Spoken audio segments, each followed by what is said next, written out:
Good evening. Today, we're going to find out what your life would be like if you were born a Spartan.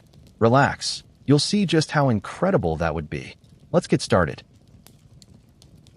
So you've just been born in ancient Sparta around 500 BCE. Congratulations. You've already accomplished the first miracle, surviving childbirth in a society with a roughly 50% infant mortality rate. Spoiler, this won't end well for many of your cribmates. Within moments of your first breath, you're scooped up by stern-faced elders who aren't cooing over how cute your little fingers are. No, they're examining you like a piece of fruit at the market, looking for bruises, deformities, or anything that might suggest you won't grow into a perfect killing machine. Just imagine the scene. Your mother, who just went through childbirth without epidurals, painkillers, or even basic sanitation, doesn't even get to hold you before you're whisked away for your first test. The elders are dunking you in wine, not to celebrate your arrival, but to test your constitution. The belief was that weak babies would have seizures and die from the shock, while the strong ones would just get a little tipsy and confused. Welcome to Sparta, where your first experience is getting wine-boarded. If you think modern helicopter parents are strict, at least they don't subject newborns to alcohol baths.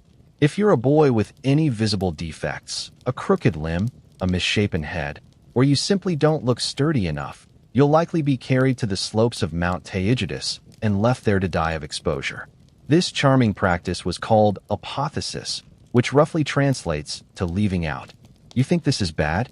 Well, at least they didn't bother wasting resources on a proper execution. The Spartans were nothing if not efficient with their infanticide. Girls got slightly better treatment, but only because their physical perfection wasn't scrutinized as intensely. They just needed to be healthy enough to eventually produce more Spartan warriors. Assuming you passed this first brutal test, you're returned to your mother for feeding and basic care. Spartan mothers were famously told to raise their sons to either come back with their shields or on them, meaning victory or death were the only acceptable outcomes.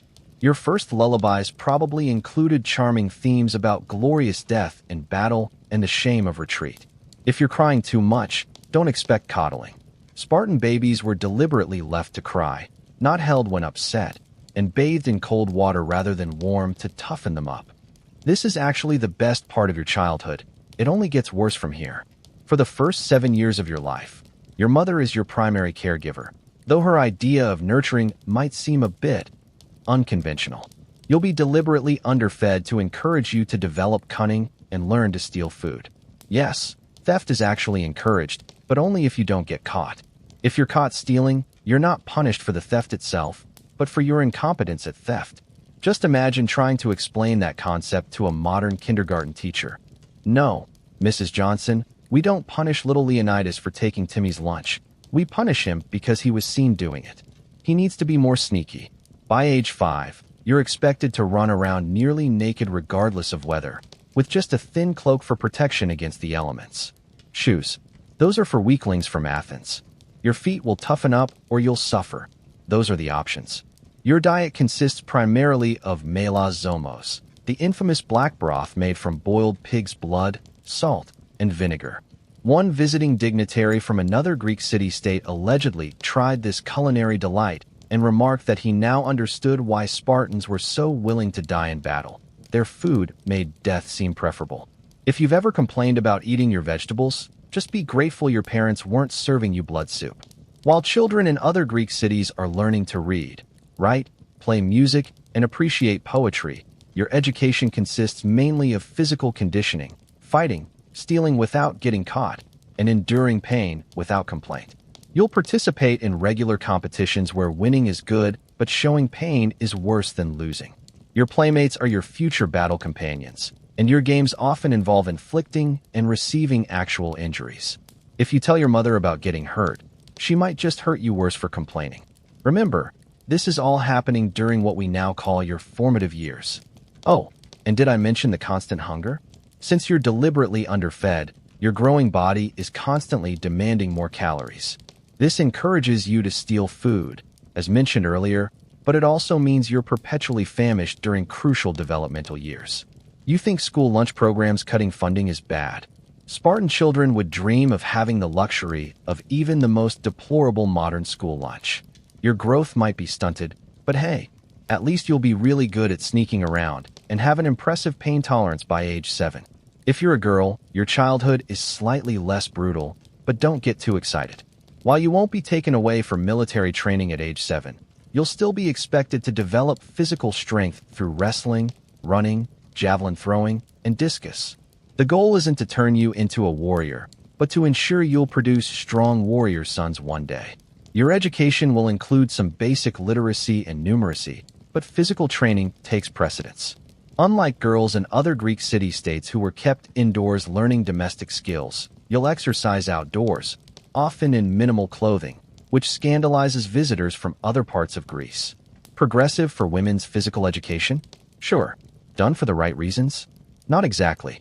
One unique aspect of Spartan childhood is the relative equality between boys and girls in early education. Both sexes receive physical training, both participate in athletic competitions, and both are taught the Spartan values of courage, discipline, and loyalty to the state. This equality disappears later, but for now, it's one of the few aspects of Spartan child rearing that might seem somewhat progressive.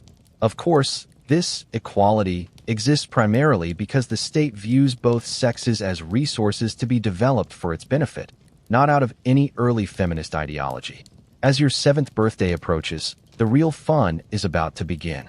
If you're a boy, you're preparing to leave home permanently to join the Agoge, the infamous Spartan education system. If you're a girl, you'll continue your physical training while beginning to learn the skills needed to manage a household. Because in Sparta, while men are away at war, women run everything else. Either way, childhood as most cultures would recognize it is effectively over. You've survived your first 7 years in one of history's most militaristic societies, enduring physical hardship, constant hunger, and harsh discipline that would have modern child protective services breaking down doors. Congratulations, you've completed the easy part of growing up Spartan. From here on out, you'll discover that what you thought was tough love was actually just the warm-up act for a lifetime of state-sanctioned suffering disguised as education. At least you've developed the pain tolerance you'll need for what comes next. Welcome to the Agoge, Sparta's charming educational system that makes modern military boot camp look like a spa retreat. If you're a 7-year-old boy, you've just been ripped from your mother's home and placed in barracks with other boys your age, organized into herds supervised by older boys. Say goodbye to any emotional support or comfort you might have been secretly receiving at home. From now until you're 30, the state owns you more completely than any video game company owns your digital soul through those terms of service you never read. If you think modern school is tough, just imagine a system where the explicit goal is to break you down psychologically and rebuild you as a killing machine with absolute loyalty to the state. Your daily schedule in the Agoge is packed with activities designed to transform you from a mere child into a weapon of war. You'll wake before dawn, take a quick dip in the cold waters of the Eurotas River, regardless of season.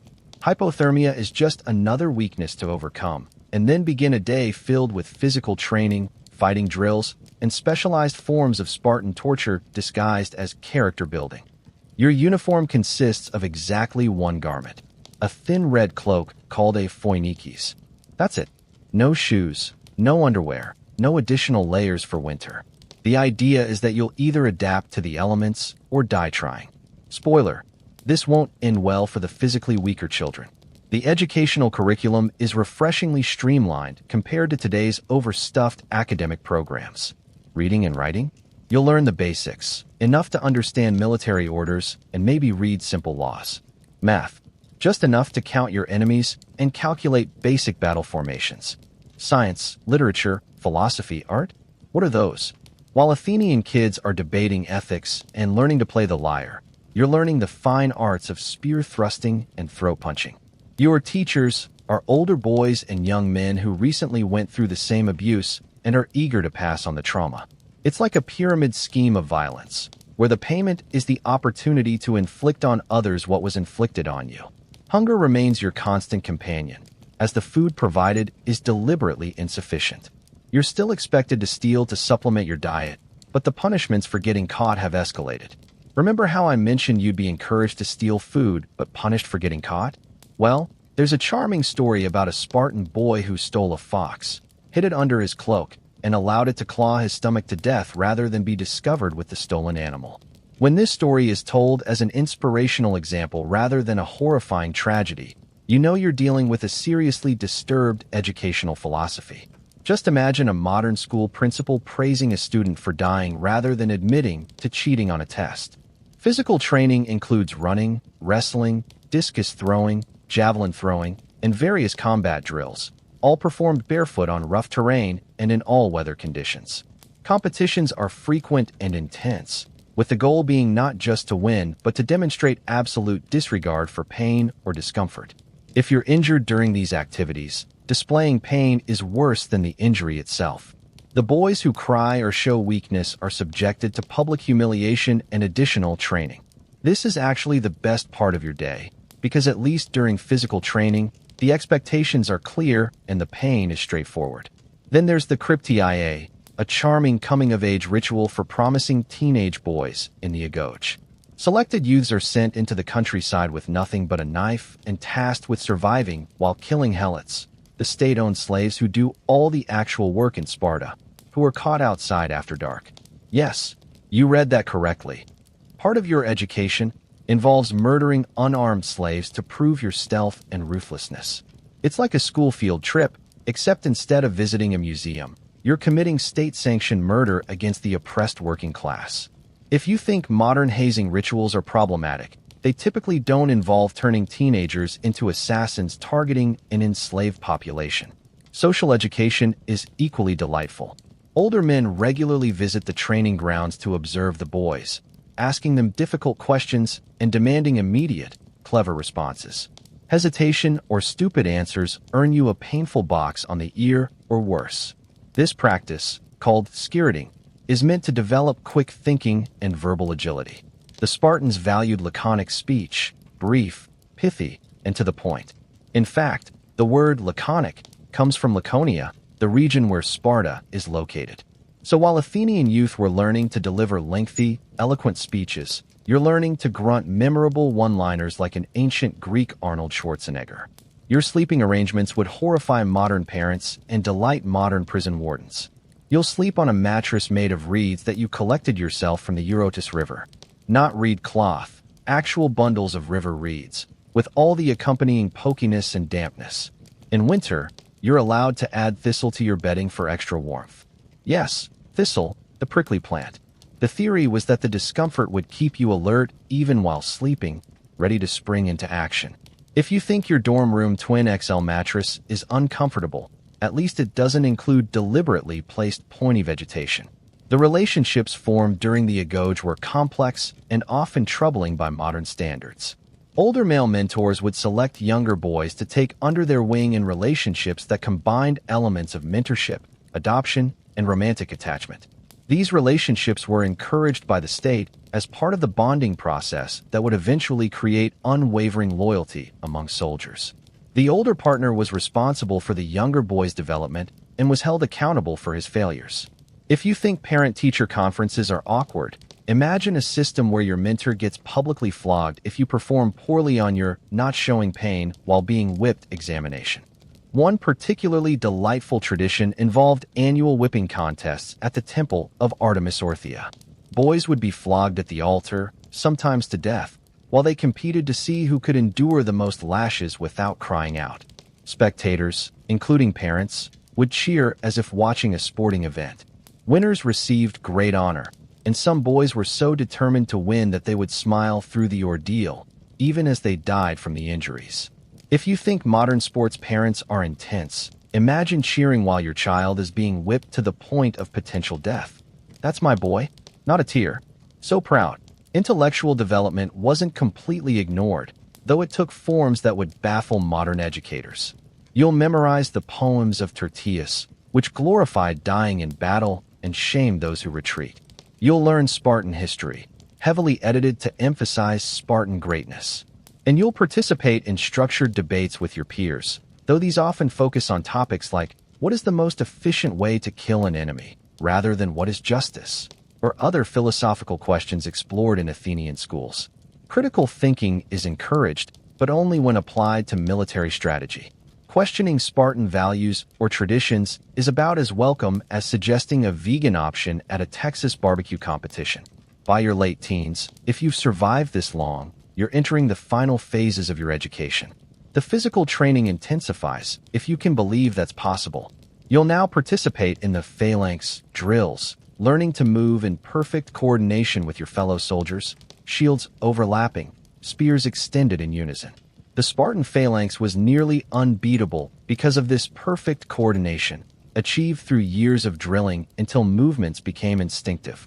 Individual combat skills were important, but the true Spartan strength was this machine-like unit cohesion. You're no longer being trained as an individual warrior, but as a component in a war machine, as interchangeable and disciplined as a modern factory robot, but with much better abs and much worse PTSD. As you approach your 20th birthday, you begin to see the light at the end of the tunnel. Though in Sparta, that light is probably just the gleam of enemy spears. Soon you'll graduate from the agoge and become a full citizen soldier, eligible to join a communal dining mess, syssitia, and eventually marry. But don't get too excited. Your education has effectively destroyed any capacity for normal human existence outside the Spartan military system. Congratulations, the state has successfully transformed you from a human child into a purpose-built weapon, as incapable of functioning in normal society as a tank is of competing in a ballet recital. And they call this a success. Welcome to your daily life as a full Spartan citizen. Now that you've survived the agoge and become a proper Spartan warrior, you might think you've earned some comfort or luxury. Think again. Your adult routine makes your childhood look like a vacation at a Mediterranean resort. You wake before dawn, not to the gentle chime of an alarm clock, but to the harsh reality that sleeping in is considered an offense against the state.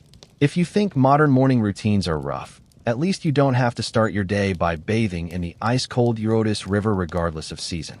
Nothing says good morning like hypothermia. Breakfast? Don't make me laugh. Your first meal of the day would make modern intermittent fasters look like gluttons. You might grab a small barley cake and, if you're lucky, a fig or two. No coffee, no avocado toast, no breakfast burritos.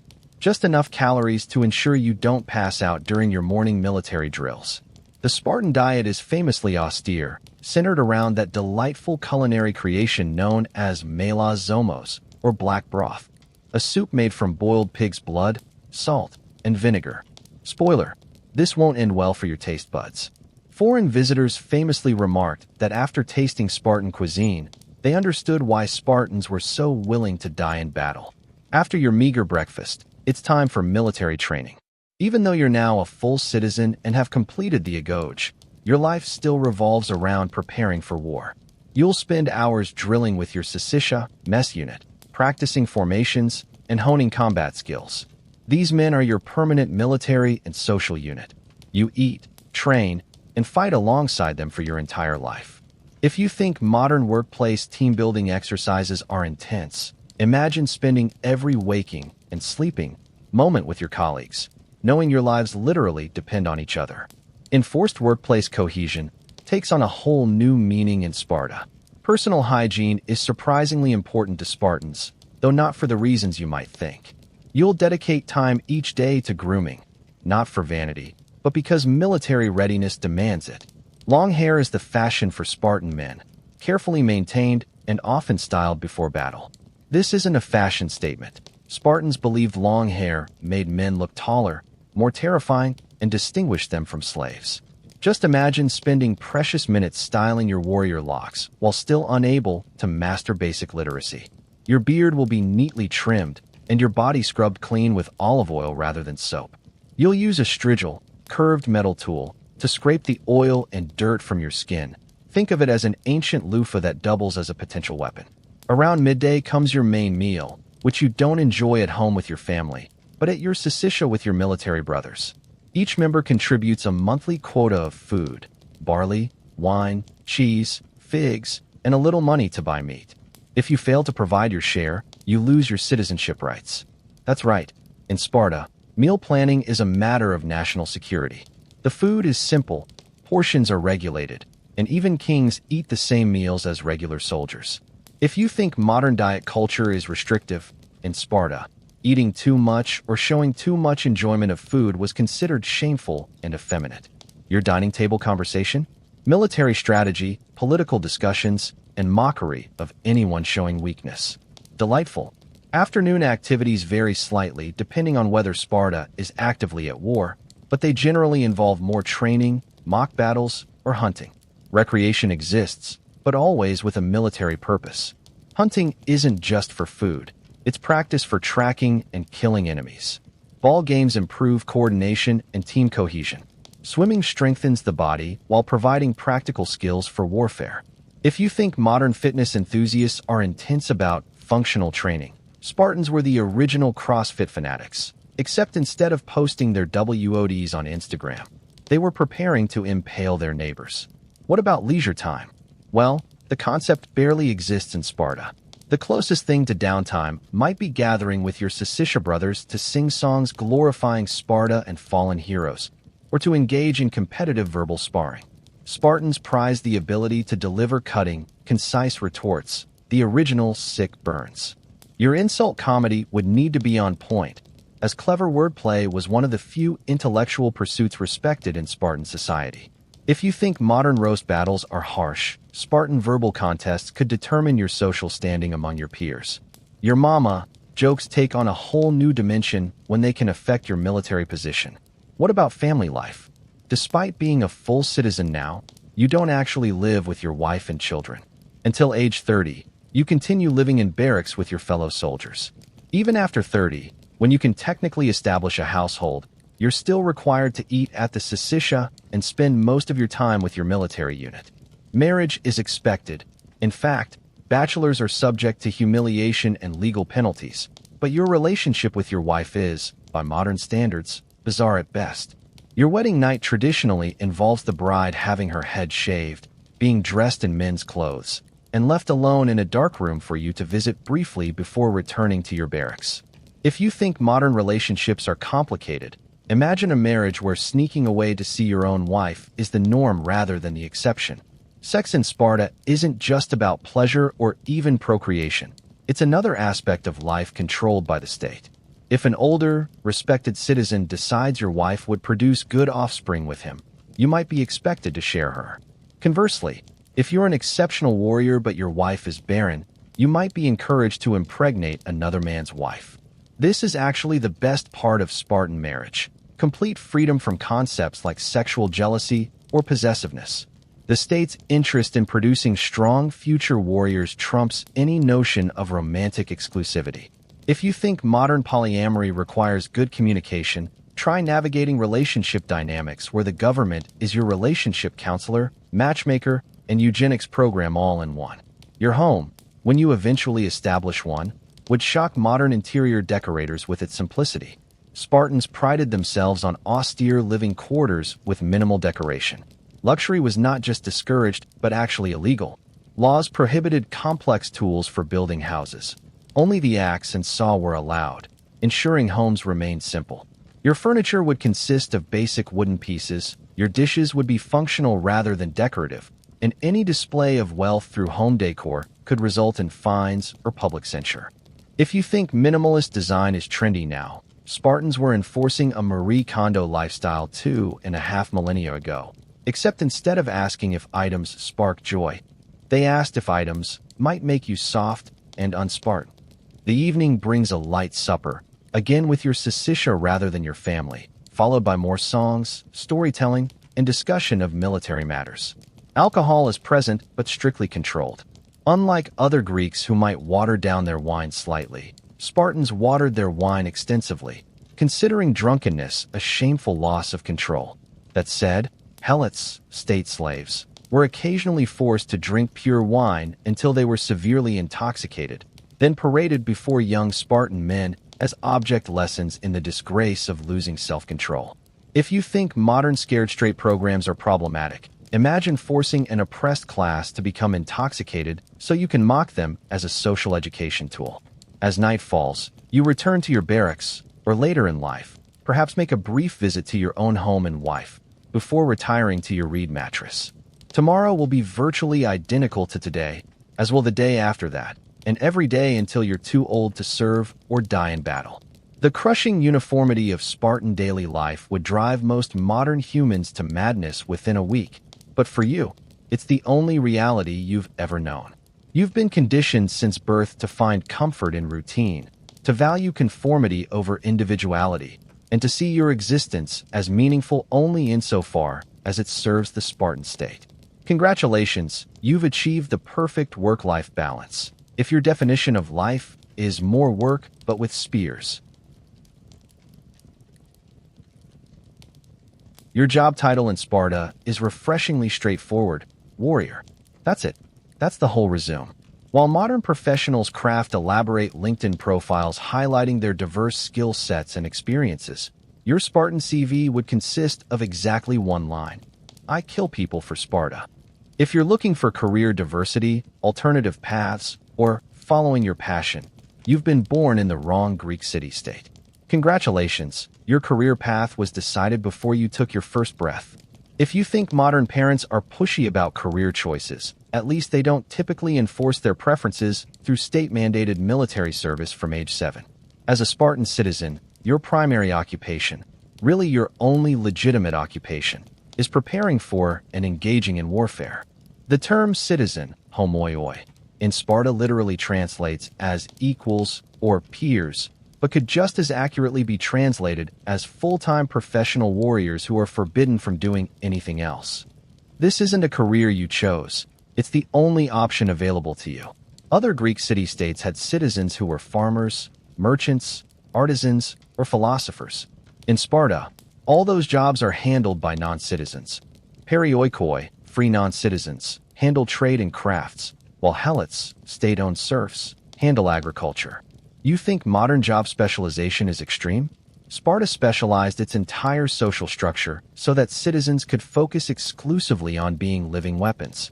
Your workday as a Spartan warrior follows a rigid schedule that would make modern military drill instructors nod in approval. Morning drills, weapons practice, formation training, afternoon exercises, and evening tactical discussions fill your days. Even during peacetime, you train as if war could break out tomorrow, because in ancient Greece, it usually could. The Peloponnesian League, Sparta and its allies, was frequently in conflict with the Delian League, Athens and its allies, not to mention potential rebellions from the Helot population that outnumbered Spartan citizens by at least 7-1. If you think modern workplace stress is bad, imagine knowing that thousands of people you've systematically oppressed might rise up and kill you if you let your guard down for a moment. That's what I call job security. The equipment you work with daily would leave modern military historians drooling. Your primary weapon is the dory, a spear about 8 to 9 feet long with an iron spearhead and bronze butt spike, allowing it to be used from either end. Your secondary weapon is the xiphos, a short sword designed for close-quarter combat. But the most iconic piece of your work equipment is the aspis, your bronze-faced wooden shield emblazoned with the Greek letter lambda for Lacedaemon, another name for Sparta. This shield isn't just for your protection, it protects the left side of the man to your right in formation. This is actually the best part of your job. Your equipment is literally designed so that selfishness is impossible. The shield is so central to Spartan identity that mothers famously told their sons to come back with their shields or on them. Victory or death were the only acceptable outcomes. Performance reviews in Sparta make modern workplace evaluations look positively gentle. Your performance is constantly assessed by your peers, superiors, and the ephors, elected officials who oversee citizen conduct. Displaying cowardice in battle is worse than death. Those who flee combat face the punishment of becoming tremblers, marked by shame, forbidden to hold office, forced to wear distinctive patchwork cloaks, to shave half their beards, and to endure physical abuse from any citizen without the right to defend themselves. If you think modern workplace consequences for poor performance are harsh, imagine being legally required to let anyone who wants to punch you in the face do so because you showed fear during a quarterly review that involved actual spears. Your work benefits package is unique, to say the least. Health insurance? Non-existent. If you're wounded, you either recover or you don't. Retirement plan? Keep fighting until you're physically incapable, then transition to an advisory role if you're respected, or face diminishing social status if you're not. Your compensation isn't measured in drachmas, but in Clios, glory, and time, honor. Material wealth is actively discouraged, and in fact, Spartans used iron spits as currency rather than the gold and silver coins common elsewhere in Greece, deliberately choosing money so unwieldy and low value that accumulating wealth was impractical. Spoiler: this won't end well for your dreams of early retirement or work-life balance. Workplace diversity in your Spartan military unit is essentially non-existent. Your colleagues are all men from the small pool of Spartan citizens, all having gone through the same education, all holding the same values, and all belonging to the same ethnic group. The uniformity is the point. The Spartan military machine works because everyone is interchangeable, thoroughly indoctrinated with the same values, and trained in the same techniques. While modern organizations tout the benefits of diverse perspectives, Sparta perfected the art of eliminating diverse perspectives entirely. If you think modern workplace monocultures are problematic, Sparta elevated monoculture to its highest possible form. Conformity wasn't just encouraged, it was violently enforced. Your work hierarchy is surprisingly flat for a military organization. Yes, there are commanders and 2 kings who lead in wartime, but among the ranks of ordinary Spartan warriors, strict equality is maintained. This equality doesn't extend to innovative thinking or individual initiative. However, Sparta was notably conservative and resistant to change. Military tactics evolved slowly, and innovation was viewed with suspicion. In battle, you're expected to follow orders exactly, maintain your position in the phalanx, and put collective success above personal glory. If you think modern companies that claim to value disruptive thinking but actually punish it are hypocritical, at least they don't explicitly train you from childhood to suppress any hint of individuality. Workplace hazards in your Spartan profession go well beyond the paper cuts and carpal tunnel risks of modern office life. Besides the obvious dangers of combat, being impaled, slashed, crushed, or trampled, you face constant risk of injury during training. Medical treatment is primitive at best, with battlefield medicine limited to extracting arrows and spears, basic wound cleaning, and hoping for the best. Infections that modern antibiotics would easily cure are potential death sentences. Then there's the psychological toll. Although PTSD wasn't a recognized concept, the constant exposure to violence, the brutal suppression of emotional expression, and the relentless pressure to demonstrate courage would create a psychological pressure cooker. You think modern burnout is bad? Try living in a society where admitting to mental strain is viewed as a capital moral failing. Work-related travel as a Spartan warrior often means long marches to distant battlefields, carrying your heavy equipment, sometimes covering 35 to 40 miles in a day. You'll campaign throughout Greece and, during the Persian Wars, even defend Greek territory against invasion. Travel accommodations are non-existent. You sleep on the ground, eat travel rations even more sparse than your regular diet, and have no entertainment beyond your comrades' company. The Spartan kings traditionally sleep in tents while campaigning, but everyone else makes do with whatever shelter they can improvise. If you think modern business travel is uncomfortable, imagine marching for weeks in bronze armor, sleeping outdoors, and then having to fight for your life at the destination. Your workplace culture values laconic speech, the brief, dry, often cutting verbal style that takes its very name from Laconia, Sparta's region.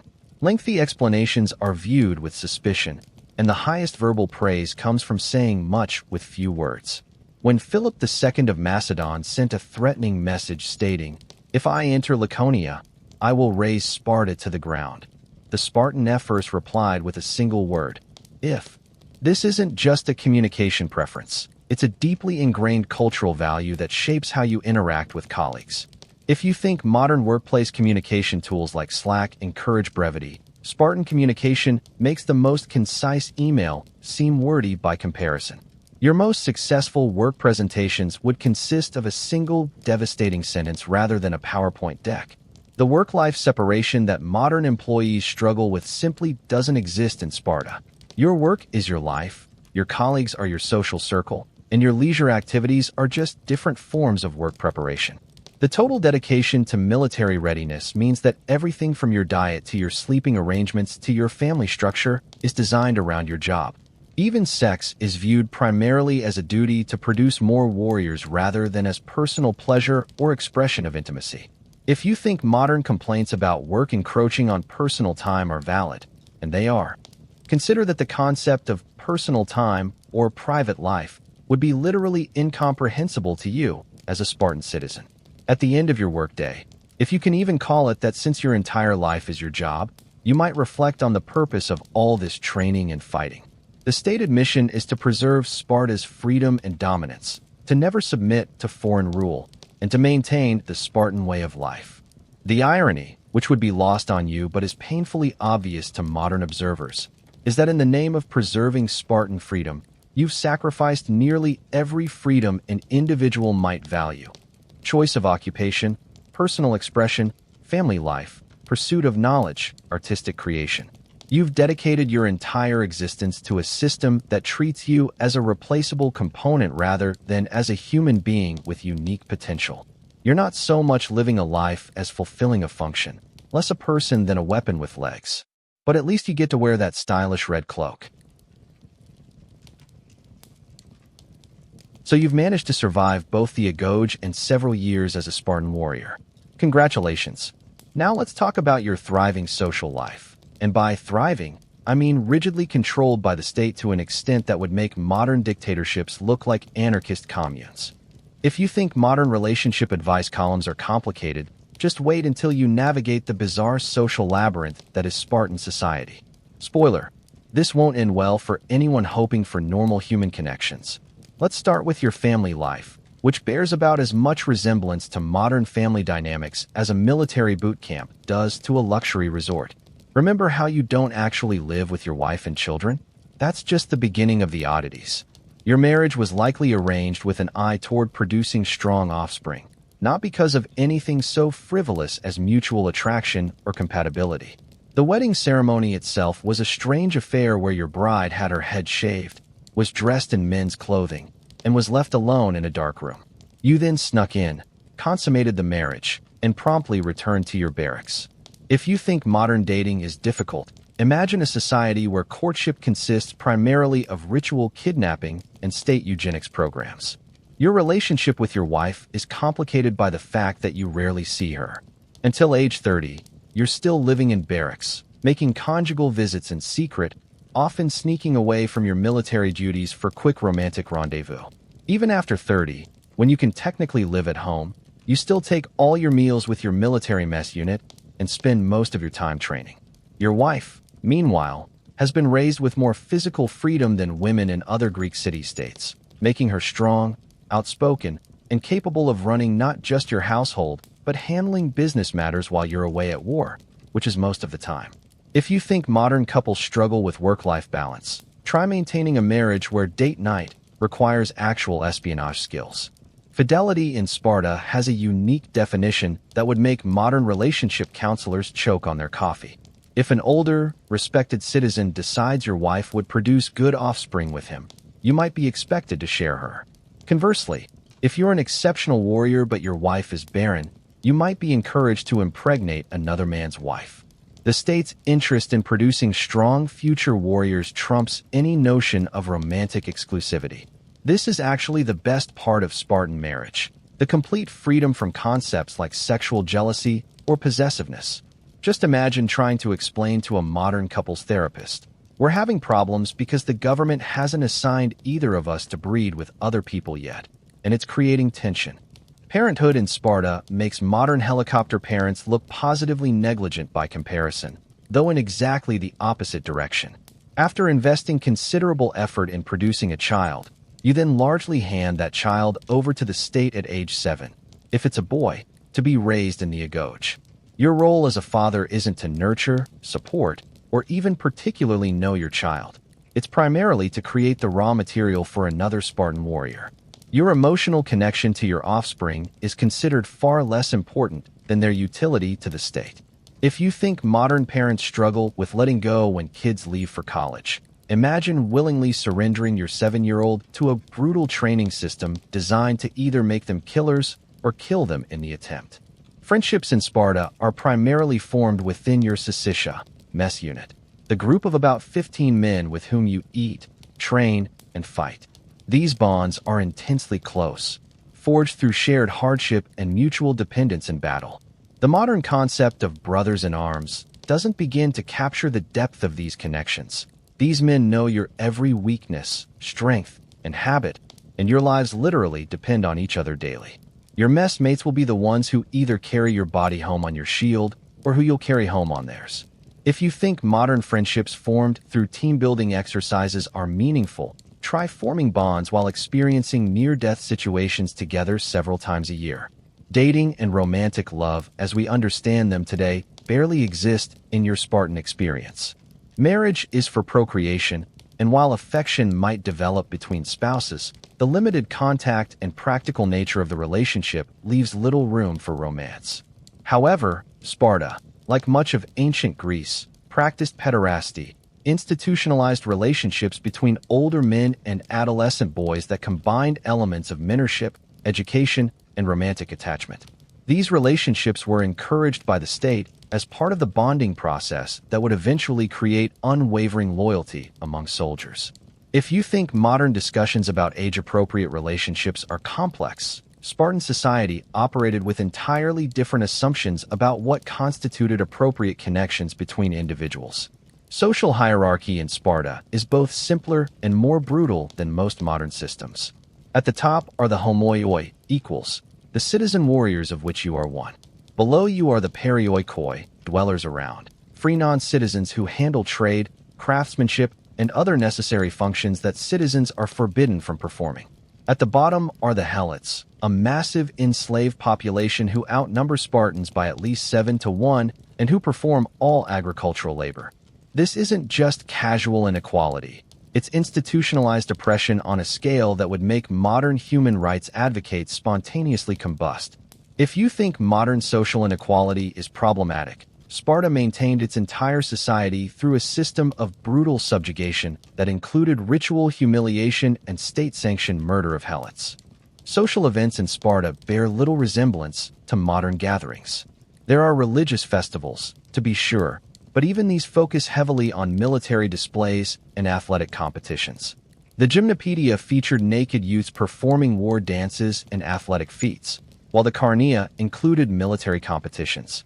Social gatherings were rarely just for pleasure. They served to reinforce Spartan values, demonstrate physical prowess, or honor the gods in ways that conveniently aligned with military training. You think modern networking events are tedious? Imagine a social calendar where every event is essentially a military parade, athletic competition, or religious ceremony that somehow still involves military parades or athletic competitions. Conversation at Spartan gatherings would shock modern social media influencers with its brevity and bite.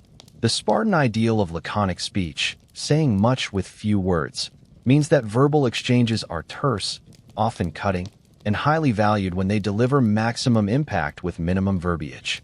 Lengthy explanations are viewed with suspicion, and the highest verbal praise comes from saying much with few words. Your reputation can be made or destroyed by your ability to deliver the perfect laconic response under pressure. If you think modern Twitter's character limitations are restrictive, Spartan verbal culture would consider most tweets hopelessly verbose and unnecessarily emotional. Age relations in Sparta differed dramatically from modern norms. Elders are deeply respected, particularly those who have distinguished themselves in battle. Young men are expected to defer to older citizens, listening more than speaking in their presence.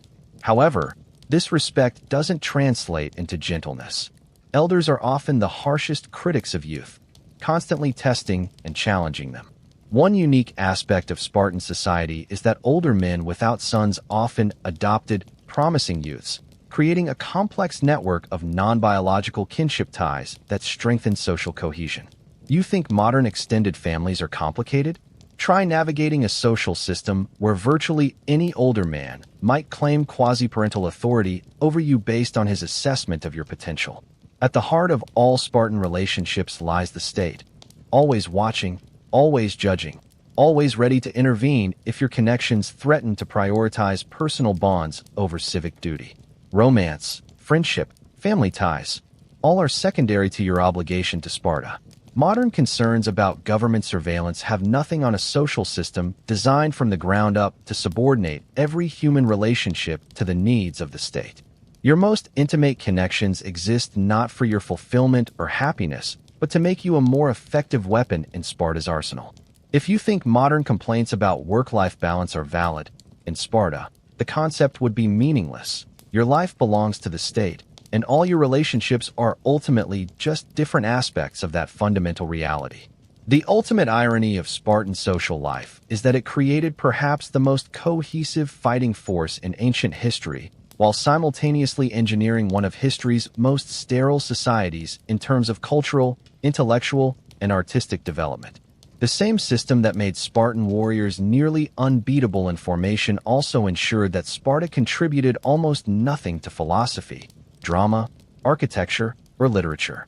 While Athens was producing Socrates, Sophocles, and the Parthenon, Sparta was producing more Spartans. You've gained unmatched military prowess at the cost of nearly every other form of human expression and connection. Congratulations!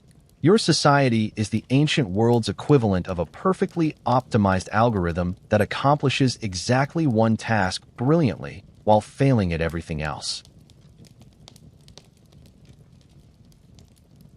Welcome to the spiritual dimension of Spartan life, where even the gods are expected to maintain proper military discipline. If you think modern religious practices can be demanding, you haven't experienced the unique blend of traditional Greek religion, military superstition, and state-controlled worship that governs your spiritual existence in Sparta. Spoiler: this won't end well for anyone hoping for personal religious expression or individual spiritual journeys. Like other Greek city-states, Sparta officially worships the Olympian pantheon, Zeus, Hera, Athena, Apollo, and the rest of the divine family. However, in true Spartan fashion, your relationship with these deities has a distinctly militaristic flavor. Athena becomes Athena Chalcioikis of the Bronze House, a warrior goddess appropriate for a warrior society. Artemis Orthia, traditionally associated with wilderness and the hunt, becomes in Sparta a deity whose worship includes those charming whipping contests where boys are flogged at her altar, sometimes to death. If you think modern religious education can be strict, imagine worshiping at a temple where the Sunday school activity is get whipped until you pass out or die, whichever comes first. Religious observance in Sparta is not optional or personal. It's a civic duty as rigidly controlled as every other aspect of your life. The state religion is inextricably linked with the state itself, with kings serving as high priests who perform sacrifices before battle and interpret omens. Your presence at major religious festivals is mandatory, and these events reinforce Spartan values of discipline, endurance, and collective identity. This is actually the best part of Spartan religion, the perfect alignment between what the gods want and what the state wants. Just imagine the convenience of a spiritual system where pleasing your deities and pleasing your government are exactly the same thing.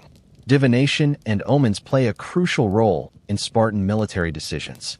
No campaign begins without appropriate sacrifices and the careful reading of entrails to determine divine favor. Kings are accompanied by professional seers who interpret signs from the gods, and unfavorable omens can delay or even cancel military operations. Spartans are so attentive to divine signs that during the Battle of Plataea against the Persians, the Spartan forces remained motionless under arrow fire until the sacrifices yielded favorable signs. If you think modern decision-makers relying on questionable data is problematic, imagine being part of an army whose tactics depend on which way a chicken's intestines flop when removed from its body. The lunar calendar governs Spartan religious observances and military operations. So serious are Spartans about respecting sacred days that during the Battle of Marathon against the Persians, Sparta refused to send troops until after the full moon due to religious prohibitions, missing the battle entirely. Similarly, during the invasion of Xerxes, religious festivals delayed the Spartan response.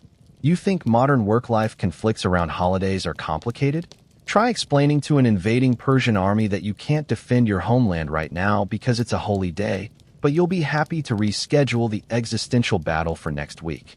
Among the more unusual religious customs in Sparta is the cult of Hyacinthus, a youthful hero beloved by Apollo. The Hyacinthia festival involves a curious mixture of mourning and celebration, reflecting the myth of Hyacinthus' death and rebirth as a flower.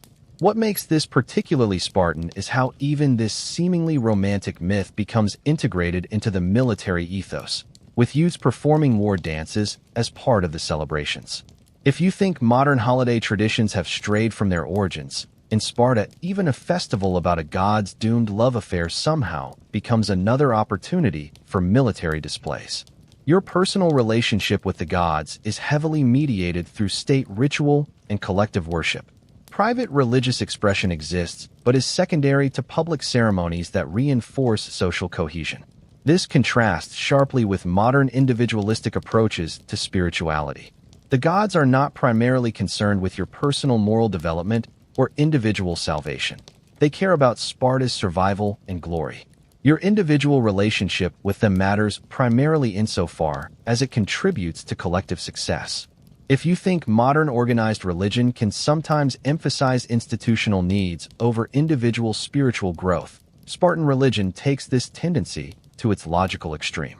Superstitions in Sparta often center around military performance and the maintenance of proper order. Breaking formation in battle isn't just a tactical error. It's a religious transgression that offends the gods themselves. Displaying cowardice isn't merely shameful, it suggests divine disfavor. The line between military discipline and religious observance becomes so blurred that following orders and maintaining your position in the phalanx are effectively religious acts. You think modern workplace rules feel arbitrary?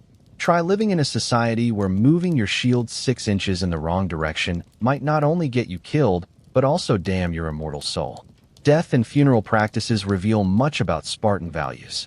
While other Greeks created elaborate tombstones with lengthy inscriptions, Spartan graves are marked by simple stones bearing only the name of the fallen, unless they died in battle, in which case the name is accompanied by the single word in war. Only 2 groups receive named graves in Sparta: men who die in battle and women who die in childbirth. Both sacrifices are seen as equivalent service to the state. If you think modern discussions about work-related sacrifice are intense, Sparta literally equates dying to produce new citizens with dying to defend existing ones. Religious education is integrated into the agoge, with boys learning not just combat techniques, but also the proper rituals, prayers, and hymns. Young Spartans memorize the works of Tertius, poems that glorified dying in battle and shame those who retreat. These are not just military instructions, but religious texts that give cosmic significance to Spartan values. The gods themselves demand that you fight bravely, hold your position, and if necessary, die rather than retreat.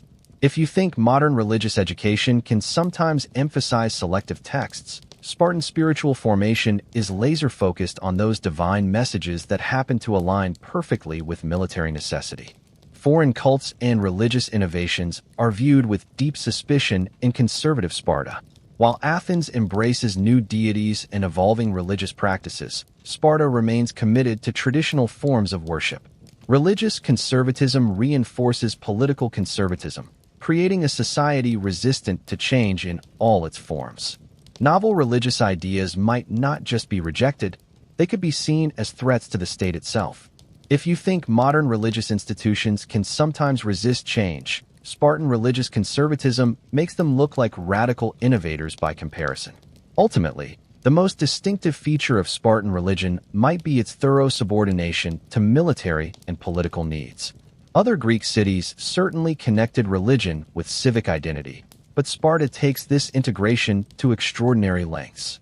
The gods exist to make Sparta strong, and Sparta exists to serve the gods, creating a closed loop of mutual reinforcement that leaves little room for religious evolution or personal spiritual growth. The human-divine relationship becomes yet another domain controlled by the state, leaving you with a spiritual life as regimented as your military training. But look on the bright side. At least you never have to worry about which god to pray to before battle. In Sparta, when in doubt, just ask which deity is most likely to help you kill your enemies efficiently while maintaining proper formation. The answer is always the right one.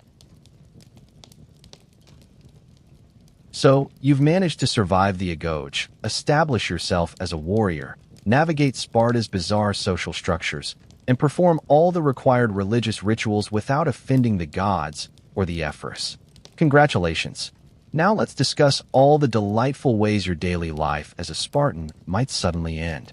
If you think modern life is dangerous because of texting while driving or forgetting to update your antivirus software, you're in for a rude awakening about the precariousness of Spartan existence. Spoiler: this won't end well for a significant percentage of your fellow citizens. Let's start with the most obvious danger: actual warfare.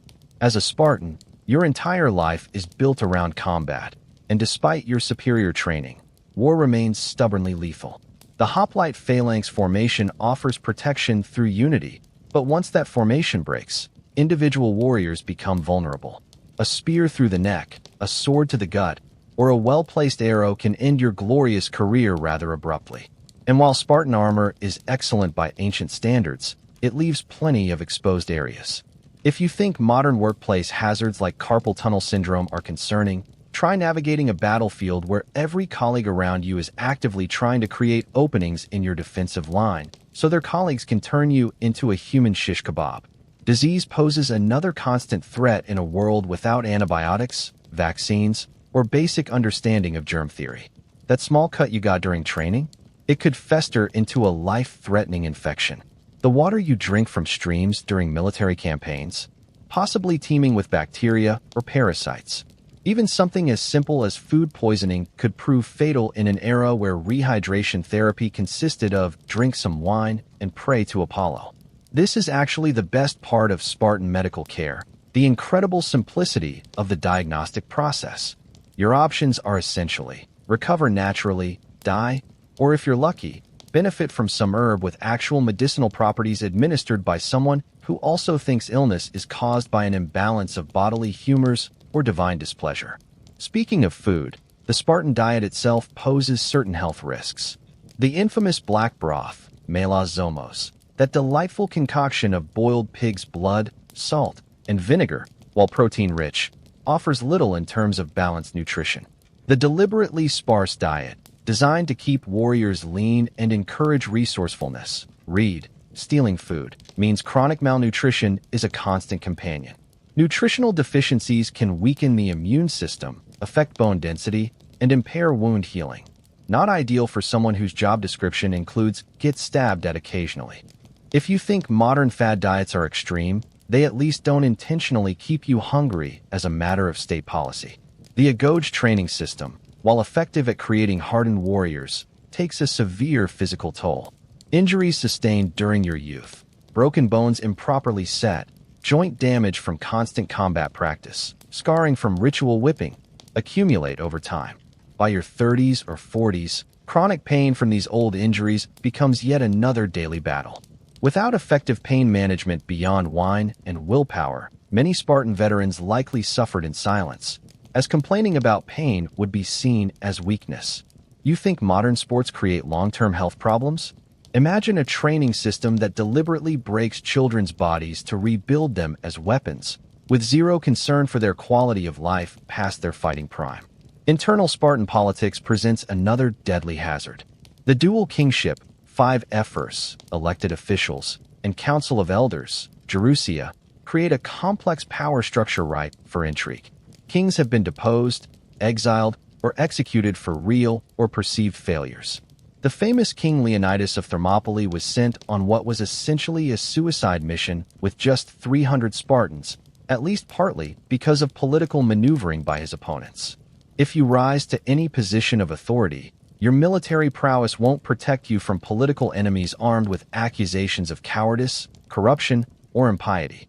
If you think modern workplace politics can be cutthroat, imagine a system where losing an office dispute might literally result in your execution. For all Sparta's military might, the greatest threat to its stability came from within, the massive Helot population that outnumbered citizens by at least 7 to 1. These state-owned serfs, primarily descendants of conquered peoples, performed all agricultural labor while enduring systematic humiliation and abuse. Understandably, they rebelled whenever opportunity arose. Following a devastating earthquake around 464 BCE, Helots seized the chance to revolt. leading to a conflict that lasted nearly a decade. As a Spartan citizen, you live with the constant fear that the brutally oppressed population that grows your food might one day decide your throat looks particularly slashable. If you think modern class tensions are uncomfortable, try sleeping at night when the vast majority of people in your society have every reason to murder you in your bed. Natural disasters pose another serious threat, particularly earthquakes in the seismically active region. The earthquake of 464 BCE was so devastating that it killed thousands of Spartans and destroyed much of the city. Without modern construction techniques, early warning systems, or disaster response protocols, such events were viewed as divine punishment rather than predictable natural phenomena. A single earthquake could kill more Spartans than many battles, destroying homes, causing landslides, and creating perfect conditions for those helot rebellions mentioned earlier. If you think modern natural disasters are frightening despite our advanced warning systems and emergency services, imagine experiencing a major earthquake in a society whose emergency response plan is sacrifice something to Poseidon and hope he calms down. The Spartan justice system offers another creative way to end your life. Trials are brief, punishments severe, and concepts like evidence and reasonable doubt are rudimentary at best. Accusations of cowardice, impiety, or violating Spartan custom can result in loss of citizenship rights, becoming an inferior, exile, or execution. The famous Cryptia, that charming institution where promising young Spartans were sent to assassinate helots, also served as a secret police, monitoring citizens for any signs of deviation from Spartan values. You think modern legal systems have problems? Try defending yourself in a court where maintaining Spartan traditions outweighs any consideration of actual guilt or innocence. For women, childbirth represents a particular danger. Without antiseptics, antibiotics, or surgical interventions, complications during delivery frequently proved fatal. So significant was this risk that Spartan women who died in childbirth received the rare honor of named gravestones, the same honor accorded to men who died in battle. Both sacrifices were considered equivalent service to the state. If you're a Spartan woman, each pregnancy is a potential death sentence, with mortality rates estimated at 5 to 10% per birth. If you think modern healthcare sometimes fails women, ancient obstetrical practices consisted mainly of prayers to Artemis and hoping for the best. Mental health challenges, while not recognized as such, undoubtedly affected many Spartans.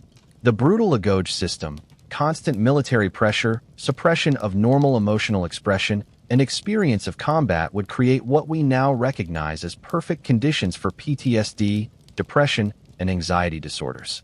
With no concept of psychological treatment, affected individuals faced limited options: endure in silence, use alcohol to self-medicate, though drunkenness was officially despised, or, in extreme cases, choose death over continued suffering. King Cleomenes I, who exhibited what modern observers might identify as symptoms of serious mental illness, eventually took his own life in a particularly gruesome manner. If you think modern mental health stigma is problematic, in Sparta, any admission of psychological distress would likely be viewed as shameful weakness deserving punishment rather than treatment. Even success carries dangers in Spartan society. Rise too high, display too much individual brilliance, accumulate too much personal wealth or power, and you risk being seen as a threat to Sparta's carefully maintained equality among citizens. The brilliant general Pausanias, who led the Greek forces to victory against the Persians at the Battle of Plataea, was later accused of plotting revolution and condemned to death. The system that created such effective warriors paradoxically couldn't tolerate those who became too effective. If you think modern tall poppy syndrome is bad, Sparta institutionalized the cutting down of standout individuals as a matter of state policy. The safest position was competent conformity, exceptional enough to avoid accusations of weakness, but not so exceptional as to arouse suspicion or envy. Beyond these specific dangers lies the broader existential threat created by Sparta's single-minded focus on military excellence to the exclusion of all else. While creating unparalleled warriors, this system also produced a rigid society incapable of adaptation or innovation. As other Greek cities developed new military technologies, economic systems, and diplomatic approaches, Sparta remained frozen in its traditions. The population of full citizens steadily declined as the criteria for citizenship remained strict and many fell into debt or disgrace.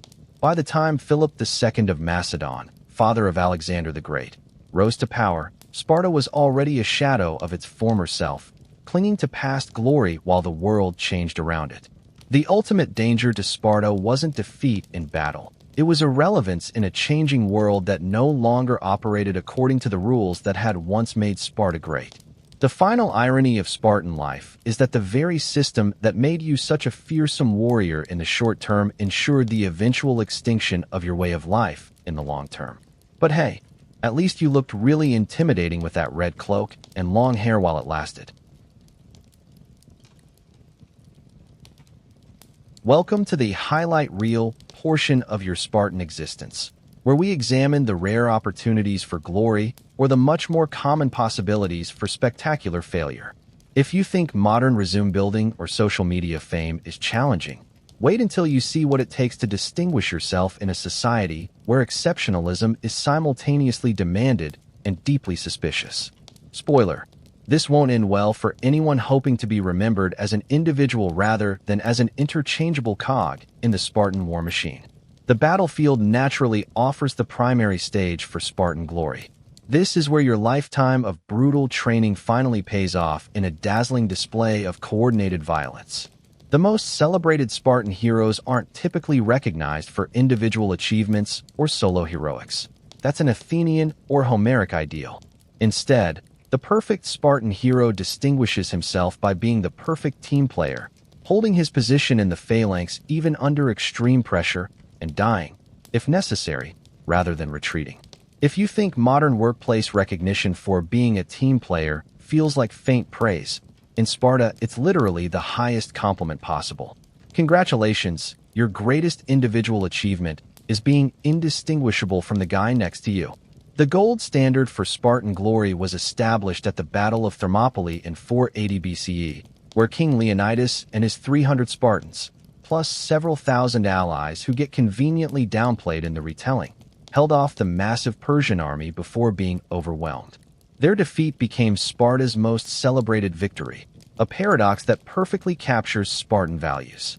They lost the battle but created a cultural legend of such power that people are still making stylized movies about it 2,500 years later. This is actually the best part of Spartan glory. You don't even have to win to become legendary. You just have to die in a sufficiently impressive way while maintaining perfect formation.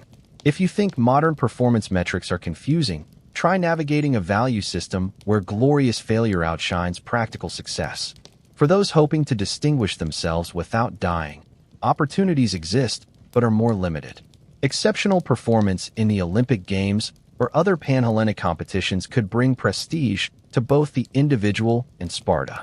The wrestler Hipposthenes won 5 consecutive Olympic victories, while the runner Chiones set records that stood for centuries. These athletic victories were valued because they demonstrated martial virtues and brought glory to Sparta rather than just to the individual. If you think modern Olympic athletes face pressure, imagine competing when your entire society views your performance as a direct reflection of their military superiority rather than just an athletic achievement. Public speaking offers another rare avenue for individual distinction, despite, or perhaps because of, the Spartan preference for brevity. The ability to deliver the perfect laconic phrase at the perfect moment could cement your reputation. When Philip II of Macedon sent a threatening message stating, "If I enter Laconia, I will raise Sparta to the ground," the Spartan Ephors replied with a single word, "if." The unknown author of this response gained lasting fame for encapsulating Spartan defiance in the most economical way possible. If you think modern Twitter demands concision, Spartan verbal culture made 280 characters look positively verbose. Your greatest rhetorical triumph would fit inside a fortune cookie with room to spare. Political leadership provides another potential path to glory, though it's fraught with risk. Becoming one of the 5 annually elected ephors or earning a lifetime appointment to the Gerousia, Council of Elders, marks you as exceptionally respected among your peers. However, political prominence also makes you a target, as the fate of many Spartan leaders demonstrates. King Cleomenes I ended his reign by descending into madness and gruesomely taking his own life. King Leonidas I achieved immortal fame by dying at Thermopylae. King Pausanias was starved to death in a temple where he had sought sanctuary from his political enemies. If you think modern political careers end badly, at least most modern politicians get to retire to write memoirs rather than being entombed alive. For women, avenues to glory are more limited but still exist. The most celebrated Spartan women were those who demonstrated perfect alignment with state values, particularly in their roles as mothers of warriors. The archetypal example is the mother who, upon being informed that her son had died in battle, asked first whether Sparta had won the battle. When told yes, she responded that she could bear her personal loss. Another famous mother, upon giving her son his shield, told him to return, with it or on it, victorious or dead.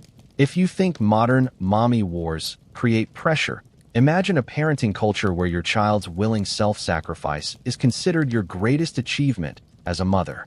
Epic failures in Spartan society generally involve some form of cowardice, which is considered worse than death. The tremblers, those who displayed fear in battle, suffered a fate worse than dying. They were marked by shame, forced to wear distinctive patchwork cloaks, to shave half their beards, and to endure physical abuse from any citizen without the right to defend themselves. Their families shared in their disgrace, finding it difficult or impossible to arrange marriages. If you think modern social ostracism is painful, imagine a society where the consequence for a moment of very natural human fear is a lifetime as a designated punching bag with no legal recourse. The Battle of Leuctra in 371 BCE represents perhaps the most spectacular collective failure in Spartan military history. Facing the innovative tactics of the Theban general Epaminondas, the supposedly invincible Spartan phalanx was decisively defeated, shattering the myth of Spartan invincibility. So shocking was this defeat that the surviving Spartans initially refused to believe it was possible. The laws dictated that those who fled battle should be executed or stripped of citizenship, but so many had fled that enforcing this would have decimated what remained of Sparta's already dwindling citizen population. The ephors were forced to suspend the laws for a day, giving the laws sleep, as they phrased it. If you think modern organizations struggle with acknowledging failure, imagine the cognitive dissonance required to process defeat when your entire society is built on the presumption of military superiority. For those seeking individual glory through wealth or luxury, Sparta offers particular disappointment.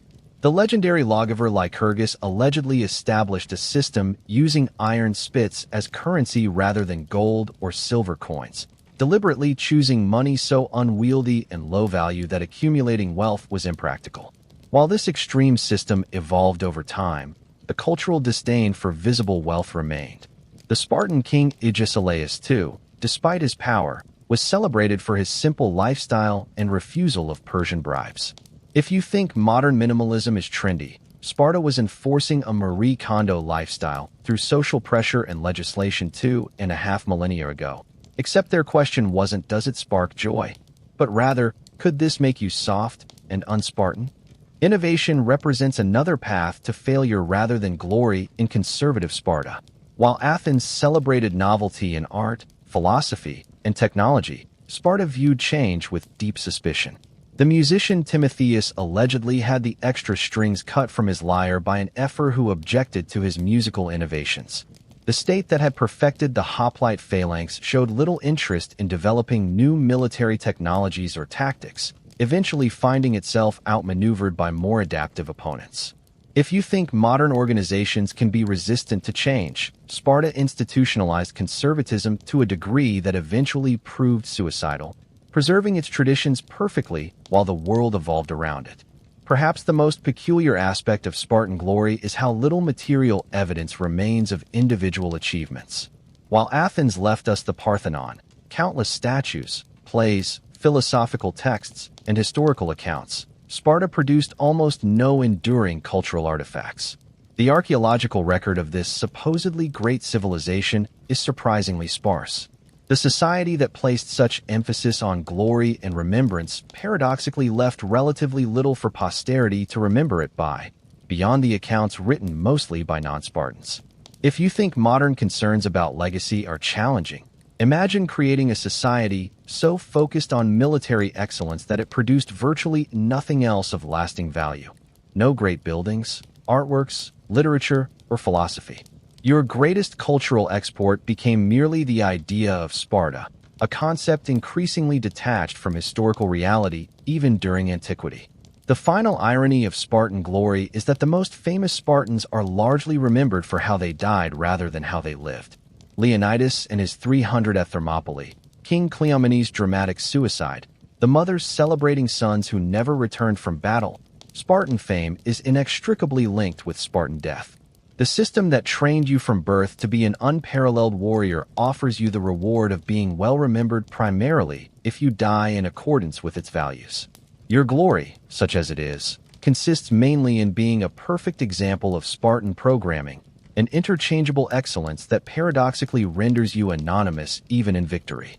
But hey, at least you'll look really intimidating with that red cloak and long hair on your way to a glorious death that might, if you're exceptionally lucky, merit an inscription slightly longer than "He died in war." What more could anyone ask from life?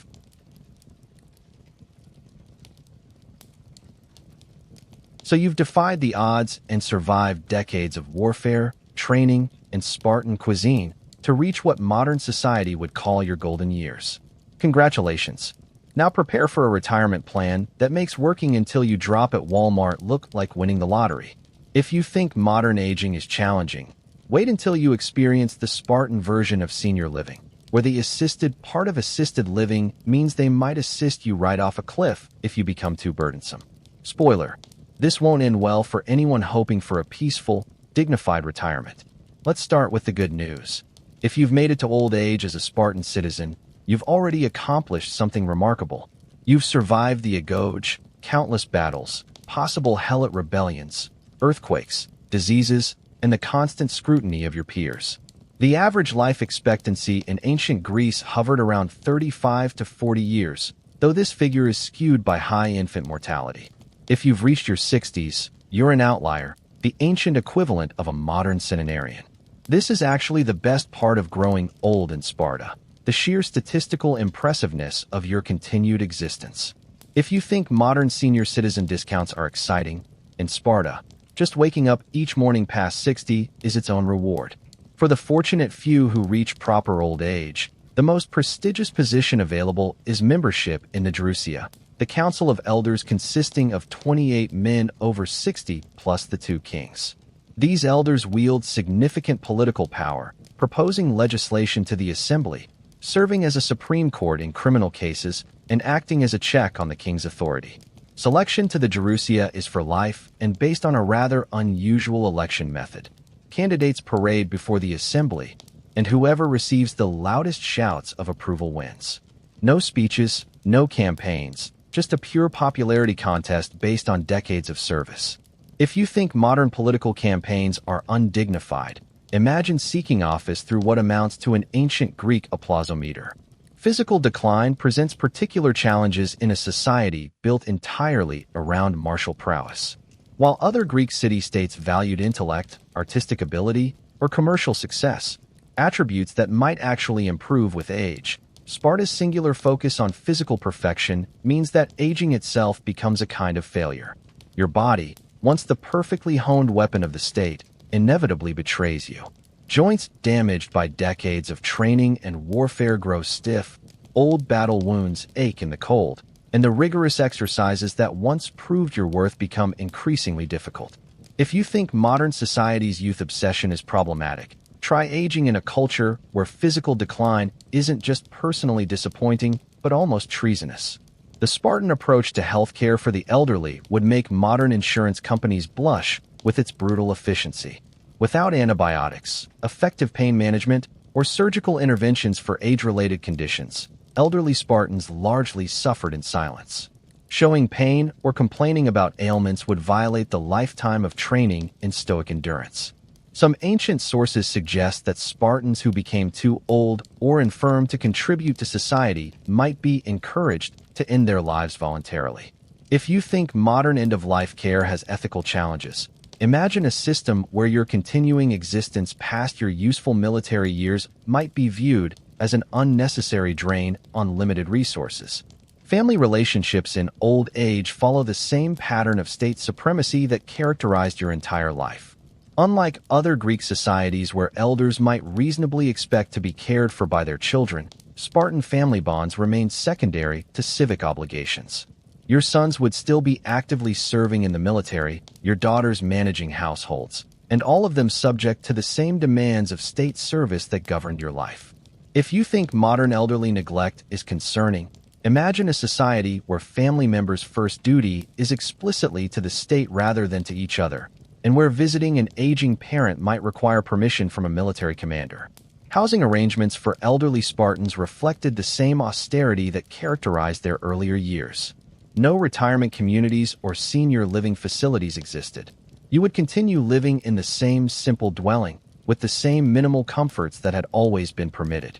Luxury remained forbidden regardless of age, and the sumptuary laws that prohibited displays of wealth applied equally to all citizens. If you think modern fixed-income challenges are difficult, imagine maintaining the same Spartan lifestyle, pun fully intended, in your 7th or 8th decade that you followed in your prime, with no accommodations for decreased mobility or increased physical discomfort. Respect for elders did exist in Spartan society, but in characteristically conditional form. Those who had served with distinction upheld Spartan values throughout their lives and continued to exemplify the virtue of sophrosyne, self-control. In old age received genuine deference. Young men would stand when elderly citizens entered a room, offer their seats, and listen respectfully to their advice. However, this respect was contingent on the elder continuing to embody Spartan ideals rather than being an automatic entitlement based on age alone. If you think modern "okay boomer" dismissiveness is disrespectful, imagine a society where respect for age is entirely contingent on how well you maintain the physical and moral standards of your youth. For women, aging in Sparta offered a somewhat different trajectory. Spartan women enjoyed more freedom than their counterparts in other Greek city-states throughout their lives, including in old age. Elderly women often wielded significant influence over household affairs, managed property, and commanded respect for their contributions to the state through bearing and raising warriors. Plutarch reports that only women and kings received marked graves in Sparta, suggesting some level of honor for female elders. If you think modern gender disparities in aging are problematic, Sparta presents the unusual case where the relative status of women might actually improve with age, even as men's status became more precarious as their physical abilities declined. Mental decline presented a particularly troubling prospect in a society with minimal understanding of cognitive aging. Dementia, stroke, or other conditions affecting mental function would have been viewed through a lens of divine punishment or moral failure rather than as medical conditions. An elder experiencing cognitive impairment might find himself not just physically struggling, but also socially ostracized as his judgment and memory became unreliable. If you think modern attitudes toward Alzheimer's and dementia are sometimes lacking in compassion, imagine a world where cognitive decline is interpreted as a character flaw or divine disfavor rather than a medical condition. Death, when it finally came, offered the elderly Spartan a remarkably understated send-off. Funeral practices were deliberately austere, with Lycurgus reportedly forbidding inscriptions on graves except for those who died in war or, for women, in childbirth. The plain burial contrasted sharply with the elaborate funeral monuments found in Athens and other Greek cities. This final austerity reflected the lifelong Spartan emphasis on anonymity and subordination of individual identity to the collective. If you think modern concerns about legacy and remembrance are meaningful, imagine spending your final days in a society that deliberately minimizes individual commemoration even in death. The ultimate irony of Spartan aging is that the very system that made you an exceptional warrior in your youth becomes increasingly impossible to sustain as you age. The lifetime of physical hardship, deliberate undernourishment, and battle injuries accelerates the aging process, making the ideal of the perpetually strong, stoic Spartan citizen an inevitable casualty of time. The state that invested so heavily in creating you as the perfect weapon has no meaningful contingency plan for when that weapon inevitably dulls with age. But look on the bright side. Unlike most of your contemporaries who died on distant battlefields, you at least lived long enough to experience the unique disappointment of outliving your usefulness to the state that consumed your entire existence. In Sparta, that counts as winning the retirement lottery. Welcome to the final chapter of our Spartan journey, where we examine how this bizarre military society transformed from historical reality into one of history's most successful branding exercises. If you think modern corporate mythology is impressive, wait until you see how Sparta's carefully curated image has outlasted its actual civilization by about 2,500 years. Spoiler, this won't end well for historical accuracy, but it's a masterclass in posthumous public relations. The most remarkable aspect of Sparta's legacy is how thoroughly its own propaganda has shaped our understanding of it. The Sparta we think we know, the ultimate warrior society of perfect physical specimens delivering laconic phrases before dying gloriously, is largely a Spartan invention, eagerly adopted by later societies looking for convenient historical allegories. The real Sparta was far more complex, a deeply paranoid society built on brutal slave labor, crippled by population decline, and ultimately unable to adapt to changing geopolitical realities. This is actually the best part of Sparta's legacy. They're still successfully deceiving us from beyond the grave. If you think modern, fake-it-till-you-make-it corporate cultures are cynical, Sparta managed to fake it so effectively that we're still making movies celebrating their faked version 25 centuries later. Almost immediately after Sparta's decline, the mythologizing began. Roman writers like Plutarch painted nostalgic portraits of Spartan discipline and virtue, conveniently ignoring the system's fundamental instability and brutality. These accounts, written centuries after Sparta's heyday, focus on the most extreme and unusual aspects of Spartan life, creating a caricature that has proven remarkably resilient. The Romans, wrestling with their own concerns about moral decay and military discipline, found in Sparta a convenient historical example to cite when lamenting their own society's perceived shortcomings. If you think modern political cherry-picking of historical examples is bad, imagine basing your understanding of an entire civilization on what amounts to ancient Roman op-ed pieces. Fast forward to the modern era, and Sparta has become the ultimate brand for everything from fitness programs to energy drinks to military units. The film 300 cemented in popular imagination a highly stylized, heavily fictionalized version of Spartan warriors as oiled, perfect physical specimens with washboard abs and designer capes.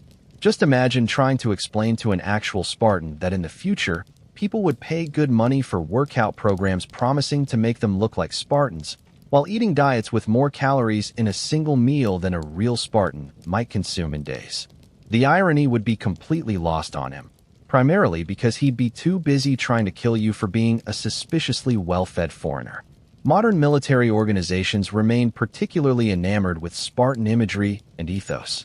From elite special forces units adopting Spartan mottos and symbols to military academies studying the Battle of Thermopylae, Sparta's legacy lives on in contemporary warfare. The irony, of course, is that modern military success depends largely on technology, innovation, and adaptability, precisely the areas where historical Sparta was weakest. If you think modern military-industrial complex mythologizing is intense, it has nothing on the stubborn persistence of Spartan military mythology, despite the fact that they ultimately lost to more innovative, flexible opponents like Thebes and Macedon. Politically, Sparta has been claimed by groups across the spectrum. Fascist regimes admired its militarism and subordination of the individual to the state. Early American revolutionaries cited Spartan resistance to tyranny. Soviet writers praised its seemingly communal property system. Nazi Germany saw in Sparta a model for their own eugenics programs. In reality, Sparta was its own unique system, fitting uncomfortably into modern political categories. If you think modern political appropriation of historical examples is strained, the contortions required to make Sparta fit various modern ideologies would qualify as an Olympic sport in flexibility. Educationally, Sparta offers a fascinating case study in what not to do. Their single-minded focus on military training to the exclusion of arts, sciences, philosophy, commerce, and diplomacy ultimately left them unable to adapt to changing circumstances. As other Greek cities innovated in military technology, governance, and alliance building, Sparta remained rigidly committed to its traditional methods. This inflexibility eventually rendered them irrelevant, despite their fearsome reputation. If you think modern educational debates about teaching to the test versus broader learning are intense, imagine evaluating an educational system that produced perfect soldiers but almost nothing else of lasting value. In terms of gender relations, Sparta presents a particularly complex legacy.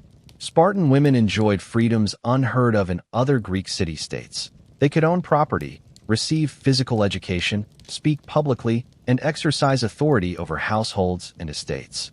However, these relative freedoms existed not from any proto-feminist ideology, but because they served the state's military needs. Physically fit women would produce stronger warriors, and capable women could manage affairs while men were at war. If you think modern discussions about women's rights are complex, try disentangling the Spartan example, where greater freedom for women coexisted with an absolutely militaristic society built entirely around masculine martial values. The Spartan economic model offers another cautionary tale. By forbidding citizens from engaging in commerce or crafts, Sparta created a fundamentally unstable system dependent on slave labor and territorial conquest. As the Helot population grew increasingly restive and military setbacks reduced opportunities for plunder, Sparta faced economic stagnation. The prohibition on visible wealth, while preventing some forms of inequality among citizens, couldn't prevent the gradual concentration of land ownership that eventually reduced the citizen population to a tiny elite. If you think modern concerns about economic sustainability are pressing, Sparta demonstrates the ultimate unsustainability of a society that produces warriors but not wealth. Archaeological evidence presents a stark contrast to the literary legend of Sparta. While Athens left the Parthenon, countless sculptures, pottery, and other artifacts, Sparta's material legacy is surprisingly sparse. The society that supposedly represented the pinnacle of Greek virtue left relatively little for archaeologists to find beyond modest foundations and utilitarian objects.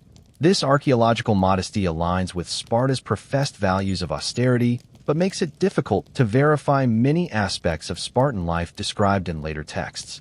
If you think modern historical research is challenging, imagine trying to reconstruct a society that deliberately avoided creating the very kinds of records and monuments that historians rely on. Perhaps the most enduring aspect of Sparta's legacy is linguistic. The term Spartan has entered our vocabulary as a synonym for austere, disciplined, and minimal, a rare example of an ancient society becoming an adjective. Laconic speech, named for Sparta's region of Laconia, describes the terse, dry verbal style that Spartans elevated to an art form. These linguistic echoes ensure that even people who know nothing about ancient Greek history still carry little pieces of Spartan culture in their everyday speech. If you think modern viral phrases spread quickly, Spartan linguistic influence has shown remarkable staying power, outlasting its original context by millennia. So what would an actual Spartan think of our modern fascination with their society? They'd likely be baffled by our selective memory, celebrating their military prowess while overlooking the slave system that made it possible, admiring their physical discipline while ignoring the brutal methods used to instill it, quoting their pithy phrases while forgetting the rigid society that produced them. Most of all, they might be amused that a society that ultimately failed, that was defeated militarily, declined demographically, and produced little of lasting cultural value, has been so thoroughly mythologized by posterity. But perhaps that's Sparta's greatest victory, not on the battlefield, but in the battle for historical memory, where their carefully crafted image has long outlasted their actual achievements. In death, as in life, Sparta continues to prioritize appearance over substance, image over reality, and mythology over messy historical truth. And somehow, we're still falling for it, 2,500 years later. If that's not a successful brand, I don't know what is. So, would you like to be reborn as a Spartan? Before you answer, remember that the odds are overwhelming that you wouldn't be one of the elite warrior citizens, but rather one of the vastly more numerous helots. living in constant fear of your Spartan masters and their state-sanctioned murder programs. Or perhaps you'd be a perioikoi, free but excluded from citizenship and political rights. Even if you won the birth lottery and became a full Spartan citizen, your life would consist of being torn from your mother at age 7, subjected to systematic abuse disguised as education, trained to value the state above your own life, and likely dying young in battle for a system that would remember you only if you died particularly well. But hey, at least you'd get to wear that stylish red cloak and be played by a buff, oiled-up Hollywood actor in about 2,500 years. If that trade-off sounds appealing, I've got a lovely black broth recipe to share with you.